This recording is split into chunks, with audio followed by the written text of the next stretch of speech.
depths of the earth, Psalm 139 says, in the secret places, and He forms you, He shapes you, and then He just doesn't care where you live, and He doesn't care when you were born, and it makes no difference to Him. And you know what? You can just live and do whatever you want, and your leadership is irrelevant to the rest of society. Just be happy.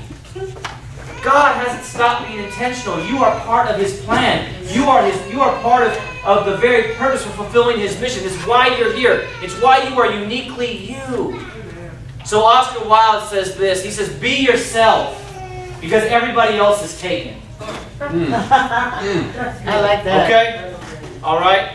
All right? We don't need you to be anybody else because they are already being themselves. But no one else is going to be you. All right? So be fully who you are. And we need you. We need you to be you. All right? Because God has given you, He's endowed you with gifts and talents. And He's anointed you. And He's given you His favor. And He intends for you to use all of that for His kingdom and for His glory, both in your own life, your family, friends, neighborhood, community, city, and world. Okay? So here's where we're going. What we said a few weeks ago was this. I'm going to turn over to Andy. We said that basically on-ramps is introducing to you an entirely different paradigm for leadership. This is Jesus leadership. Okay? This is the Jesus paradigm. And so the video of this, when we talked about it, is on our YouTube channel, so you can go watch it if you want to later. All of our videos are on YouTube, so if you ever want to go back and look at stuff, if you're tired of watching Netflix, or you're tired of watching, just nothing else on TV, just go on the YouTube channel and watch something from there. Okay? So, but here's what it was. Basically said, look, this. If you're going to be a leader who's leading out of Jesus' paradigm for leadership, then there are 4 pieces to this thing. Number 1 is what we call it proclamation and formation. Basically, it means this. It means that evangelism and discipleship, proclamation and formation, are part of Jesus' paradigm for leadership. Okay? That we are ultimately declaring what Jesus has done for us, and we are making disciples. Okay? We are mentoring other people. We are leading others. But that's not it. Okay? And then, if you're going to be engaged in the Jesus paradigm of leadership, you can't just stop there, because you know what? There are things that are happening in our world because our world has been influenced and affected by sin, and therefore our world is broken. And what is happening is ultimately there is the effect of our brokenness. People are hungry. We are stealing water from other countries, from other regions, in order that we can have clean water and no one else has it. Right? This is the reality. We ultimately will employ people at 13 cents a day in order that we can get clothes at $6 at that price point for us. Right? We do it in our valley. Right? We barely pay a livable wage. In fact, we don't pay a livable wage to people who are picking fruit, who are ultimately harvesting our crops. And then we ultimately end up throwing half of it away because it has a bruise or because it has something we don't like about it. And it won't ultimately sell at Save Mart. It won't sell at Food Max. It won't sell at Food Scope. And so we throw it away. We waste food. And then other people in other parts of our country and world are hungry. And we throw food away because we're picky. Wow. And we're like, I won't buy that apple because it has a bruise on it. Wow. Right? And so we go, look. So we have to, the church, right? Followers of Jesus, we must demonstrate compassion. We say, look, man, I don't care. Look, you're hungry, we're going to feed you. You need clothes, we're going to provide you clothes. You're in jail, I'm going to come see you, right? We're going to demonstrate compassion. Things that just need to be done because people in our world ultimately need help from time to time. Everybody needs a little bit of help from time to time, right? Okay? But that's not the end of it. Because that doesn't get us very far, does it? That's not God's kingdom in its fullness. God's kingdom in its fullness is furthered when we get to this place. This is the third thing, which is that ultimately we do development work. What's development?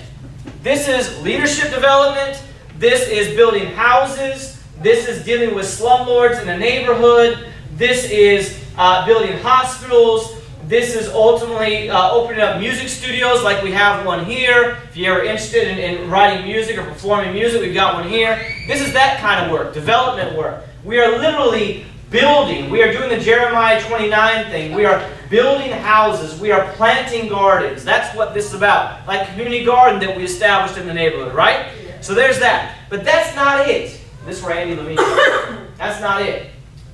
Because at the end of the day, we told the story when we were introducing this, the often told story, right, of someone who would come upon a river, and floating down that river, they discovered that there were bodies. There's literally a human being floating down that river. And so that person who was standing at that river dove into the river to ultimately rescue the individual who was floating down that river. They pulled them out to safety. They resuscitated them. They saved their lives. Praise God for that. And as soon as they did that, they looked up and they glanced out the river, and there was someone else floating down the river. They did this multiple times only to get to the point where they had to ask the question, where are these bodies coming from? And who is throwing them in the river? So what do? You eventually head upstream. You head upstream. You say, look, these bodies are coming from somewhere. So we've had in prior conversations, we had conversations about the issues of mass incarceration in our country, right? The fact is that per capita, the United States incarcerates. We imprison more people per capita than any country in the entire world. We are locking up more people than anybody else in the world. Okay?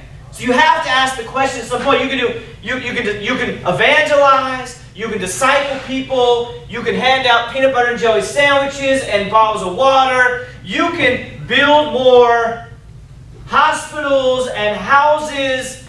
But what happens?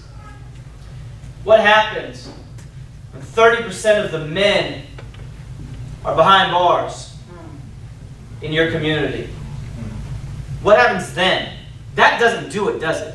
That doesn't do it, does it? That doesn't do it, does it? So we've got to go upstream. And we have to ultimately ask the question, who's throwing the bodies in the water? Right? So we have to ultimately confront injustice. You say, man, that ain't right. 30% of the men in my community are locked up. They're behind bars. Who's throwing the men in my community into the river? You've got to confront injustice. And when we do this, when we do all of this, right, now we are entering into a space and into a world and into a reality that begins to reflect the kingdom of heaven on earth. That's what the Jesus paradigm of leadership ultimately is. And guess who is called to do this? Us. Every one of us in this room. And so Andy's going to help us tonight. What I appreciate about Andy is, one, he's leading an incredible organization in the city who's addressing all of the boarded up and abandoned homes in the city. He's addressing the issues of payday lending in our city. Matter of fact, so successfully that we are approaching, and Andy will share a little bit about this, we're approaching very quickly the final day where the city council is going to vote on ultimately a text amendment, an ordinance, whereby we are now going to limit the number of payday lenders that are even allowed within our city boundaries, and as a result of Andy's leadership. So this kind of thing, right, that falls in this category, right? Because payday lenders, what do? They imprison us. Yes. They imprison us. They imprison us to debt, right? Okay? And so that's not part of God's kingdom. And so we push against that. We say that's not right. And so Andy's been doing that. But what I really appreciate about Andy is that Andy does it in a way that invites every one of us to participate in this. And so this might feel like a really big thing to you. And you might go, man, I'm no Nelson Mandela. Well, maybe you are. Right? And Andy's going to help us tonight to, one, she's going to share some of his story, share some of their work, and most importantly, help you understand and help us all understand how this really might feel really big. It's really not that big. It starts very simply. All right? So welcome Andy Levine as he comes. All right?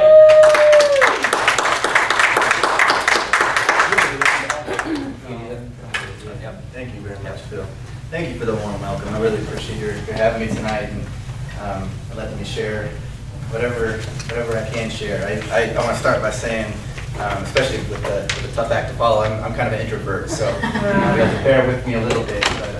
But no, I just really appreciate you all having me tonight, and just love what you all are doing here at On-Ramps and this beautiful community you started here. So as Phil said, I'm Andy Levine. I'm the Executive Director of Faith and Community here in Fresno.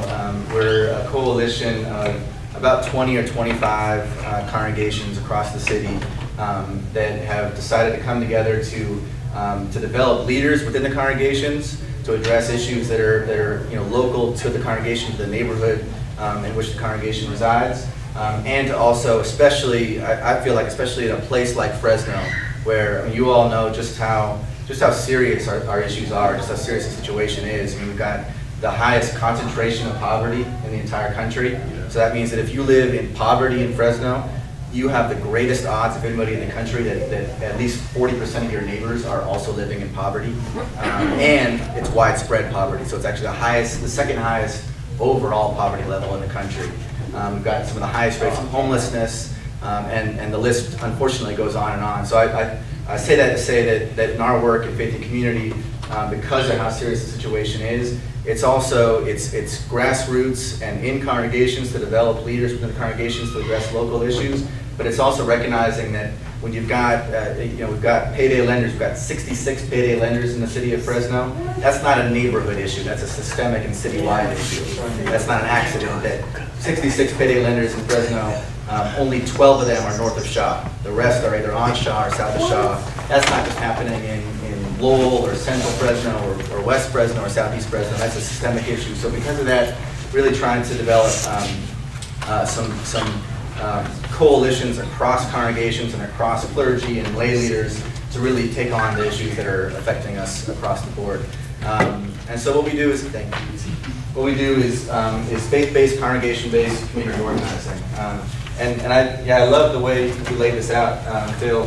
That it's all these pieces, it's all four, and including I would hope that in our work even, it oftentimes manifests in confronting injustices, confronting the systemic issues that, the story about somebody going in and saving somebody who's drowning or coming down the river and realizing there are more and more coming. It manifests itself in realizing that there's some upstream forces that are causing that in the first place, but it shouldn't just only start there. It's got to be all these together. So in our work, it's really, it's hopefully about just developing our own voice, developing our leadership potential. And yeah, I think there are probably, hopefully, Nelson Mandelas across this room. It's just recognizing that we've each got some God-given and just some unique skills and gifts that literally nobody else in this room can do except for each of you. So it's recognizing that some of those things have to be perfected and crafted and honed in. You don't just some of us have it from day one, but we often have to work on it and recognize that iron sharpens iron. That it's taking someone else or some other people to craft that and to work on that. I'll share in a little bit. I'll share just kind of the specifics, the nuts and bolts of our model, of the process we take to take on systemic injustices and to take on a campaign. So like the Payday Lenders campaign, I'll share on that.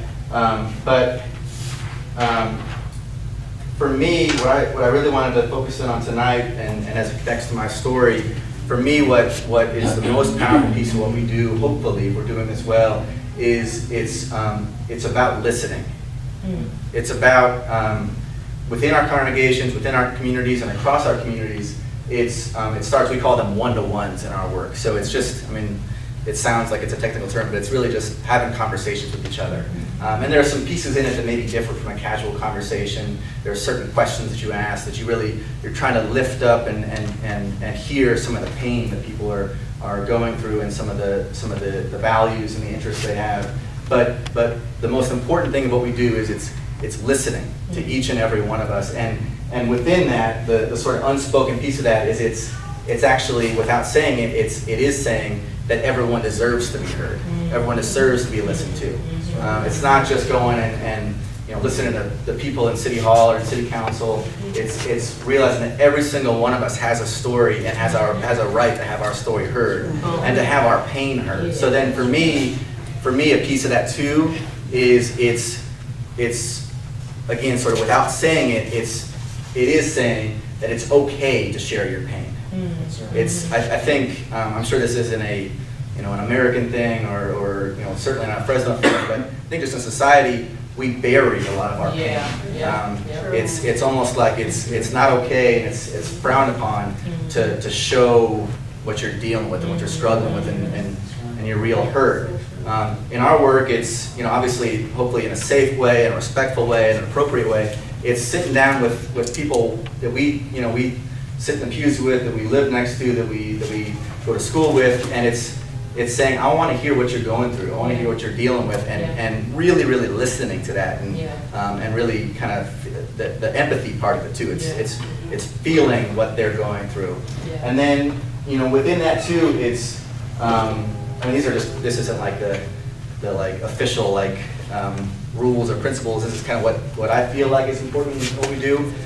It's when we finally, hopefully, unearth the pain of what we're all dealing with, and what we're all struggling with. It's realizing, sometimes for the first time, that probably 99% of the time, you are definitely not the only person dealing with that pain and with that issue. It's when we bring these things to a head, and when they go above the surface, it's realizing that one other, if not dozens of other people, are dealing with the exact same or at least similar issues. And then it's that I think itself, what we do have, and we're a part of a national model and network called the PICO model. It's PICO, and it stands for People Improving Communities Through Organizing. So there are affiliates and organizations like Faith and Community in different parts of the country, and we follow similar sorts of principles in a similar model. And one of those principles, one of our sort of rules in this work is the first revolution is internal. Come on. What do folks Okay. think that means? What is that? What do you hear when you say that? When you hear that? The first revolution is internal. I think just that choice to buck the system, to challenge and question the status quo, just because this is how it is. Why is it like that? Is there a different way it could be? Instead of just accepting normal as just how it's supposed to be. Amen. Anyone else? That's awesome. Well, you've got to be enthusiastic about something yourself before you can transfer that into the other. Everyone hear that? Yeah. Yeah, it's. I mean, we use the word revolution for a reason. It's something that has to stir in you and really, and it has to mess you up probably at first. It's probably not a good thing when it first happens, but it leads to something incredible and transformative. So for me, it's when we share our story for the first time, and we just get something off of our chest, and we realize that we can share that, and the world doesn't end when we share our story, and we realize that other people are dealing with the same thing. That's an example of the first revolution. But then it's also so it's sharing your story and realizing that, wait, other people are dealing with the same thing. I didn't have to hide this all along. This is something that it's not my fault in most cases that I'm dealing with this. This is if I'm in a room with 20 people and almost all of them are dealing with this issue, clearly there's something bigger going on that's beyond just any one of us individually. There's something bigger at play. And so that's where we do get to this piece of confronting injustice. It's oftentimes realizing that that if I'm finding myself needing to go to a payday lender, the 14th or the 30th, the day before payday, every month or every pay period, before every pay period, that's not an accident. There's not an accident if I live in Southeast Fresno that I have 8 payday loan stores right in front of me. There are 8 stores within a half mile of each other on Kings Canyon and Chestnut. So that's not an accident. That didn't just come to be because of my own wrong, my own poor decision or whatever it may be. There's something bigger at play here. And so in having these conversations, sharing these stories, you're realizing that it's beyond me, and it's not something I need to feel guilty about or bad about. There's someone else that I actually need to be directing my anger at, and that we need to be directing our anger at. That's a just anger and a really forceful anger. And so that's where we do get to this last piece of realizing that there's somebody pushing the bodies down the river. No matter what the example is you may be talking about, and how do we and unfortunately, those bodies, those people pushing the bodies down the river, they've got a lot of money, they've got a lot of power, they got a lot on their side. They didn't just do it because they were the first to show up at that place. And so probably, I don't want to say like definitely, but probably if I chose to like go and confront that person by myself tomorrow, I don't know, it might not. I'll speak for myself. It probably wouldn't end very well. I don't think I would scare anybody. But if I'm actually having conversations with my, with my congregation, with my neighborhood, with my city, and realizing there are dozens of people that are going through this exact same thing, and we didn't have any say over the matter, it just got basically dumped on us. Then all of a sudden we've got an army of folks that can go and confront the person at the top of the river that's behind this. So that is where you get to some of the work that we do. But for me, the personal part of this for me, how I got to do what I'm doing. I was born and raised in Fresno, and I went away to college, and I thought I was getting away for good. I liked Fresno growing up, but I don't know. I thought I was going to be in a big city, and I don't know. This is a big city. It is. I don't know. It doesn't feel like it. I didn't feel like it at the time I was growing up here. So I thought I was getting away for good, but then I started working for a couple of different nonprofit organizations that were what we call advocacy organizations. So it's people who I think they're trying to do good things, they're fighting the good fight, but they're speaking on behalf of others. They're in this case it was education, so they're trying to push for changes in our school system, in our public schools. But they were people who looked like me, who wore shirts even nicer than the one I'm wearing.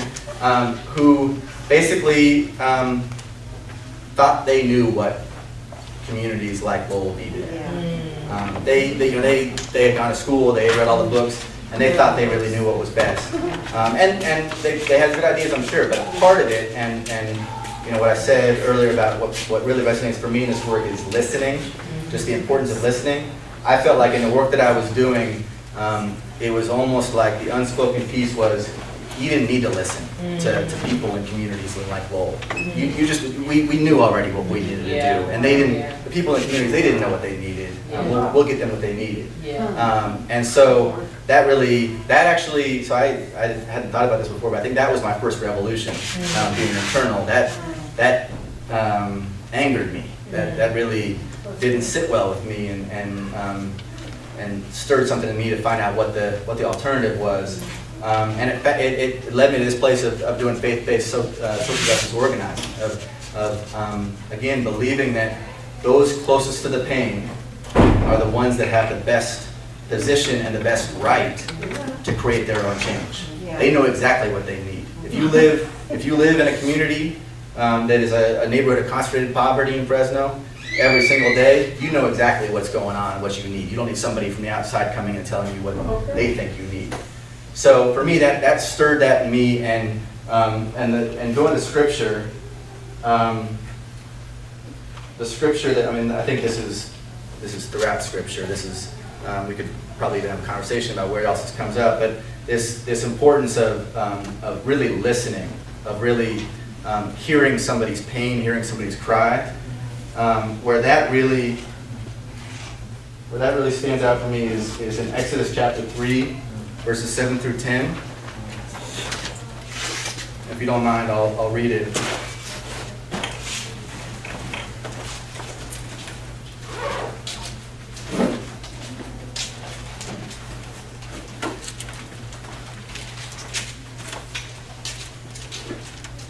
Then the Lord said, I have seen the affliction of my people who are in Egypt, and have heard their cry because of their taskmasters. I know their sufferings, and I have come down to deliver them out of the hand of the Egyptians, and to bring them up out of that land to a good and broad land, a land flowing with milk and honey, to the place of the Canaanites, the Hittites, the Amorites, the Perizzites, the Hivites, and the Jebusites. And now, behold, the cry of the people of Israel has come to me, and I have seen the oppression with which the Egyptians come oppress them. Come, I will send you to Pharaoh, that you may bring forth my people, the sons of Israel, out of Egypt.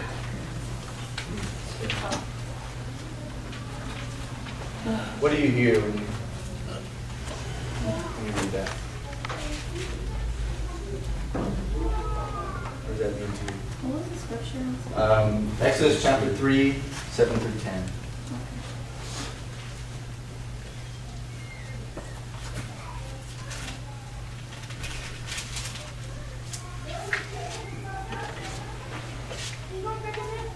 To me, I see, excuse me, how the Lord sees the rural community as that Egypt. And he's just letting people know, I've seen your oppression. You know, he's heard our cry, and he's gonna do what he does. Bring us help.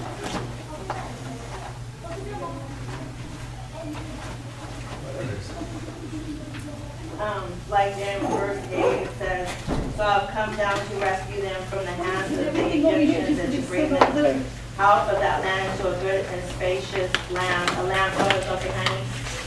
When I read that, I think about like the slumlords and how God raises up like relocators and bringing, like Christian people, people that care about this neighborhood, that want to not try to make a dollar or a penny or whatever. And, hey, I can, neighbors helping neighbors, hey, I can help you paint that, room, or hey, I can help you, redo your fence or whatever it needs to be done.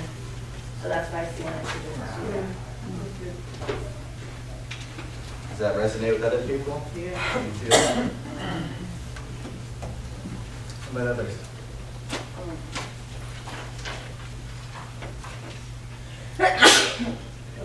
Thank you.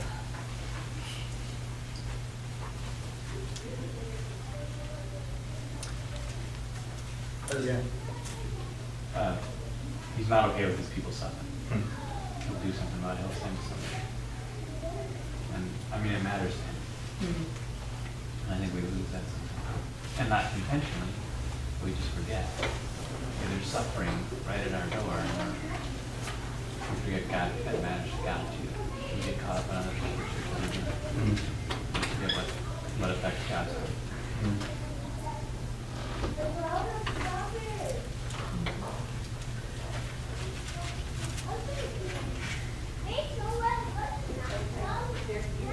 And God's kind of directing Moses to where to go for the help, where the help would come to. So he's got to go to Pharaoh. Pharaoh's the one with the power.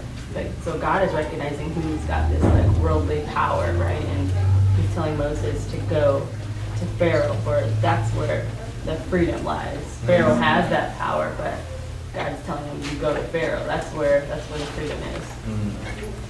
So who is God telling us to go to? To go to the one with the power, so called, right?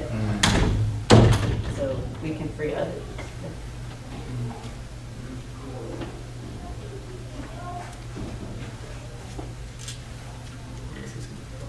Well, I just was going to say to your point, I think that so what strikes me, which starts all of what everyone else has said, is just that the Lord hears, He listens.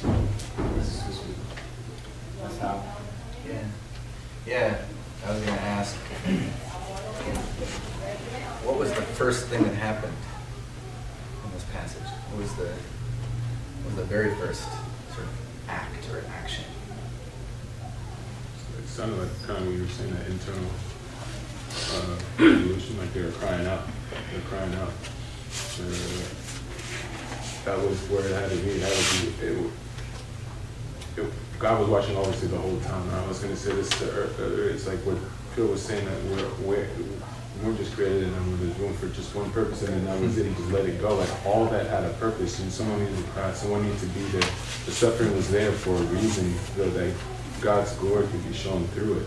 And I think through this passage, you see it at like it's not for no reason. He's watching, and he's in control of all the things all the time, and there needs to be that outcry, there needs to be that cry out so things can change and things will be set the way that He designed them to be.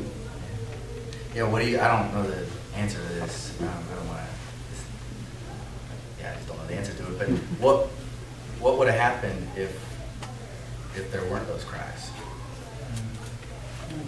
Yeah, don't know. I don't know the answer to that either, but that's what needs to happen. Wherever there's an injustice, we can't just sit there and just turn our eyes to it. There needs to be that first internal revolution, but then also we need to be responding to the people that are like seeing that. You gotta acknowledge it. You can't just. That has to be first, is that acknowledging that there is a problem.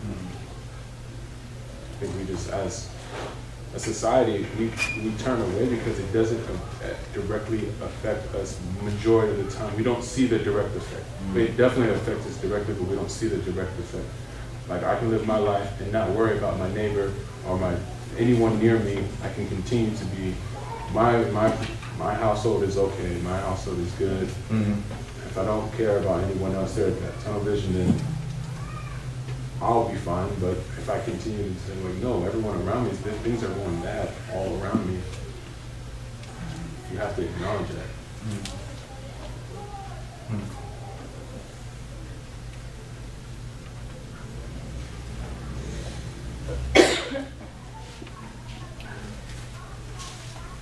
So has anyone ever heard of Walter Brueggemann? Walter Brueggemann. Was he German? So he's a scholar, I think, theologian, how I describe him, and there's a quote that relates to this passage that I think that really stands out for me, and it's bringing hurt to public expression is an important first step in dismantling criticism that permits a new reality, theological and social, to emerge. Say it again. Bringing hurt to public expression is an important first step in the dismantling criticism that permits a new reality, theological and social, to emerge. What do you think that means?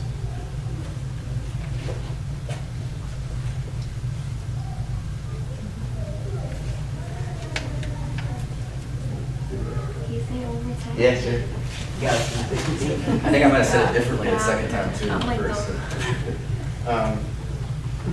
Bringing hurt to public expression is an important first step in the dismantling criticism that permits a new reality, theological and social, to emerge.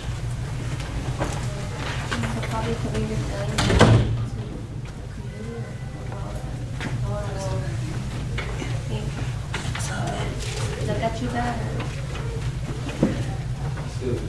Yeah. Look at you better. Yeah. Again, it's. I think this first internal evolution, realizing that you're not the only one that's dealing with these feelings, with this pain, and it's okay that you got the pain.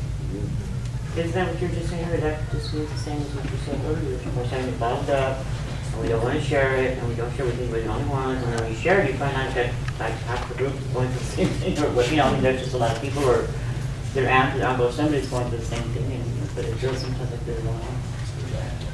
And then once you share it, you find somebody else going through it, and then that's how you can start, you can start the process of some kind of healing, because you're not the only one. You don't feel alone anymore. You don't want really anybody else to go through the same thing, but it does help when somebody else is going through it. Just like if both our sons committed suicide, then we relate, and nobody else will probably relate. You feel for us, they don't pray for it, but they're not going to relate, you know. And if I felt it was only me, then I would feel alone, because you guys can pray for me, you can feel for me, you can do whatever. You're not going to know what I'm going through. It's like I'm not going to know what you're going through. I don't know what it's like to be in your shoes either. But it makes a difference. It's like what they call it therapeutic value. A person that they go through the same thing, they can help each other. You better teach in that. Okay. I'm going to sit down. You got My glasses, what has to do with the glasses? It makes me buy something. Buy some, get some knowledge. I realize. I might be homeless, but I have a little bit of brain. Yes, you do. You got a lot of brain. What's your name, sister? My name's Annette. That's good. Thank you, Annette. And I love, the whole thing was just powerful, but you said, you said, you were talking about people talking about what they're going through, their experiences, realizing there's somebody else going through it, but you said so that nobody else has to go through it, hopefully. Yeah, well, we never want anybody else to go through what you're going through. So- I can say that when I'm angry, or I wish somebody would just feel my pain. I mean, I can say that out of anger. Yeah. And when I calm down, I can even hurt them. Like, how can I even think about it, you know? And that's what the enemy's trying to get me. Wow. Because my thinking, being an addict, living in the streets, and having that behavior that I've had, it's never been me. I did things to people because they did it to me. And this last time I ended up out here, I couldn't do things back to people. And I said, God, why is this happening? I just gave my life to you. Man, this is not the place to be when you're trying to become godly. This is the place to be the person I was. This is where I fight. This is where I bring out knives. This is where I bring the stuff I used to do. This is why you have me out here. You know, now the only things that so far that I came up with is that I got it to me a woman. As a matter of fact, I seen her today, and she was telling me how she wanted to, this stuff. When she broke down crying, you know, we were partying with, and she broke down crying, and said she didn't want to live like this anymore, you know, but she didn't know where to go. This is why I want to work with this kind of women, because a lot of people don't understand the women who've been raped and molested. You know, you see them out there as the lowest of the low, but you don't know what force they're going through. Yeah. That's right. You know, you don't. I know, and I know what they're going through. But I thought I was going with this. I go too many. I'm just going too many directions right now. Oh, anyways, she had told me how she wanted to. She doesn't want to think that way or feel that way because she does to people what they've done to her. That's all she knows. And that's I have a defensive mechanism in me. It's one of my biggest defects, and then that's one when you're just not going to get that out of me. You just can't. I don't got power to do that out of me. So I thought. You know. Anyways. But it happens on God's time, and I was upset and was still resentful towards God because I'm not getting even with these people. Man, if you tell me something, I want to hurt you. You know, if you hit me, I want to hit you back. If you do, and I'm like, okay, this is not good. I don't want to do this, man. I even pray for my death. I don't want to be here. But until he's taking away that defensive mechanism, in me, because what I'm doing is I'm lowering myself to other people's level. I'm becoming that person that those people that I despise and I hate. You know, so that's what I would become. I want to become that again because as I work towards God, I'm back out here again. I'm using drugs, and I said, this is not what I'm, this is not, I don't think this is your time for me. Yeah. And if there's something spiritual at the end, you know, and taking that defect from me, you know, which every now and then I might snap. No, I mean, honestly, but that defect is one we're not going to take from me. I was ready. I did it my steps and stuff. God, I called our 6 step. Try to ready for God to remove all the defects of my character, all my defects, but on His time. And I'm just trying to do the work, and He pulled it. Amen.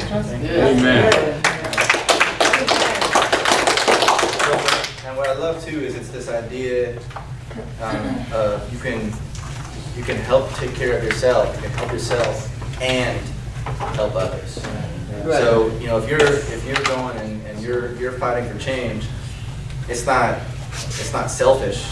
It's helping yourself and making sure, to your words, making sure nobody else has to go through this. Yeah, well, that's the purpose of me wanting to go to the school that I was going to, because nobody wants to work with women like this. When you've been molested and raped and abused, and you become codependent, and that's all you know. I mean, I don't even know what appropriate relationship is, and I'm almost 50. I don't know what it's like to have just appropriate, even for a year. I don't even know what that's like. I don't even enjoy being intimate. I don't know what that's like besides payment or abuse or that's all I know. That's all they've ever. That's all experience. So that's all I've been taught. Yeah. But I've always believed there's something else. Yeah. That came my way. God is going to show you, sister. Just hold on. Yeah. So, but the thing is this is why I want to go into this field because a lot of women like me were just basically pushed out to the curb.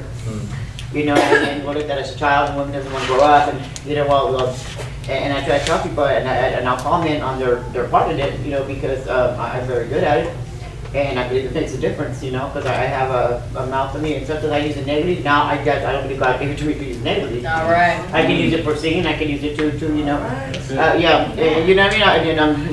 I can use it to speak up. But sometimes I try not to do that if I'm going to say it real ugly and not just attack somebody. I'm trying to say it to where I can make sense. I can get the word across to you. You can look at your part, but you look at your part as well. And I do that to men a lot because she's out there and the kid, where were you at? And where were you at? I called a pastor on it just recently because he happened to be married to my sister, and he was talking about my sister, and I said, where were you at? With all due respect to you, I know where I was at. I'll be honest, my kids know, man, I was not the best mom. I was not. I told my kids, you can see that Mother's Day card and all that. I know I was not the best mom. I tried the times I was there, and they know I love them, and they know the whole story. And the addiction is no joke, you know, that when I have a thing about men belittling women, because it happens, I see it everywhere I go, and women for some reason don't want to speak up for themselves, I will speak up, and if they don't do it, I will speak up for them. Because it takes two to tango. That's just my opinion. I better say, take these glasses away from my hair.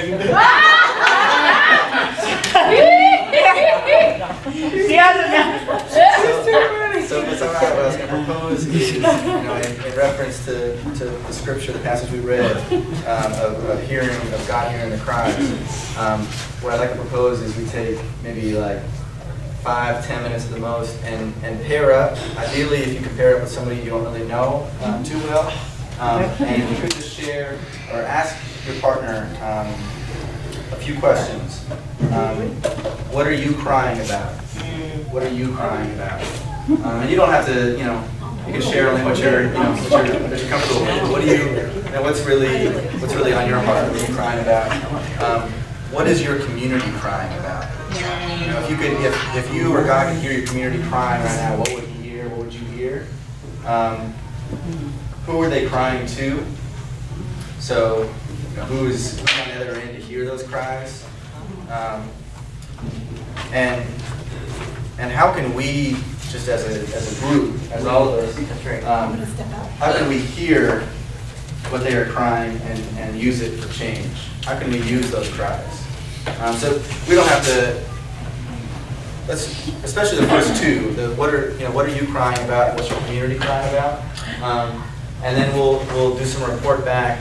But be listening for, especially on that second question, what's your community crying about? Try to, if you can, listen for, if you share your answer, your response, try to think about how does your response connect with your partner's response? Is there any overlap in those two? And is that an example of how we lift up our cries, we realize there's actually we actually share some of these things. Does that make sense? Yes.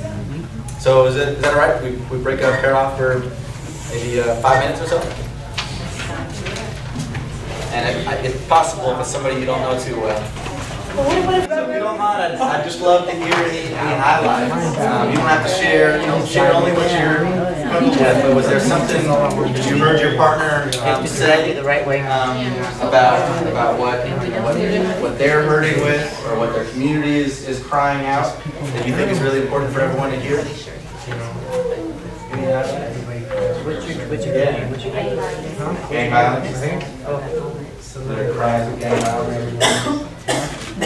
Yeah, I know. Anyone else share that? I've heard that cry? Gang violence? What else did you hear? What are the other cries? Ours was with ourselves and the community. It tend to be drugs, drug problems. People rooting with the problems that happen in their childhood, and they're crying out for some kind of help. And that stems from all the stuff with homelessness. Like if we help people stay off drugs and they don't end up being homeless, and we help them with their problems on the inside, and they don't have to resort to drugs. So that was one thing that we had to cry for. Wow. Our community and ourselves. Maybe a show of hands. Who else hears that cry in their community? Yeah. Like most of us. Yeah. We talked about prostitution. Increasing prostitution problem, and we talked about poverty, and we talked about just an overall feeling of despair. No solution inside. It seems to get progressively worse in all of us. Show of hands. Who else hears those cries? Maybe one more. You don't want to share? Yeah. We really didn't talk about number 2, but I was just telling her, it's child abuse. A lot of people, not just me, that cry out to the community, like they want to help, but then at the same time they're abusing their kids. Yeah. That's really ridiculous. It's like, when you bring kids to the world, you get to go sit there and abuse them. Don't have them at all. That's right. That's Yeah. I think my biggest heart cry, my biggest passion is the church, like just the people in the church. I see everything and I could be passionate about, there's so many things, but if we would step up as a corporate body of Christ, if we would be raised to maturity like the word says, if we wouldn't be bound by just the rules of religion and everything that keeps the church being ineffective. I think that's my biggest cry. I get mad that the church isn't stepping up like we're supposed to. That, yeah, that's So we're running out of time, but I would maybe encourage you to think about, like, if what were your cries that kind of came out for you. What are the cries that are maybe the buried cries in your community, in your church, or in that church, that are causing that to happen? So, like, what are the cries that need to come out that might explain why that's not why you're feeling what you're feeling right now? Does that make sense? yeah. So, thank you all so much for going through that, for doing that exercise. Running out of time, but just quickly, the way we would typically go about our model, and I'd be happy to meet with anybody, talk with anybody, and share more whenever you'd like. But so really the biggest thing of what we do is relationship building. It's just these one-to-ones and going out and doing lots and lots of one-to-ones and kind of even documenting afterwards what we're hearing, what are the stories, what are the issues that are being lifted up, kind of conversation after conversation that are clearly a part of a bigger problem. Then we start to build a team of people that are sharing some of those concerns and values to come together and talk consistently about what do we want to do about it. What we would do then is we would do research about both what's the problem exactly, but also what can be done about the problem, what are the alternatives, what needs to be changed, policies need to be changed to address that. And that includes a part of the listening piece of everyone having the right to being heard. It's not just being heard by our neighbors, it's actually, we believe that we live in a democracy. We elect representatives. We believe that each of us, no matter who we are, or what we believe is our right, each of us has the right to go and meet with our city council person, go meet with our mayor, to actually have a direct face-to-face conversation about this is what we're experiencing, this is what we're concerned about, this is what we want to talk to you about. Everybody has the right to have those conversations, not just the people that seem like they've got the greater access right now. And then what we'll usually do is build more power, build more energy in our congregations, in our communities, to make sure that even if somebody doesn't totally understand the concern and the injustice, they're going to hear us if there's hundreds of us packing an auditorium to make sure that they're hearing the testimonies and literally hearing the cries from the community. And then we usually ask for a change from whoever is needing to hear those cries specifically. So, sorry to rush through that last part, but it's really a privilege and an honor to be here with you all tonight. Thank you for sharing.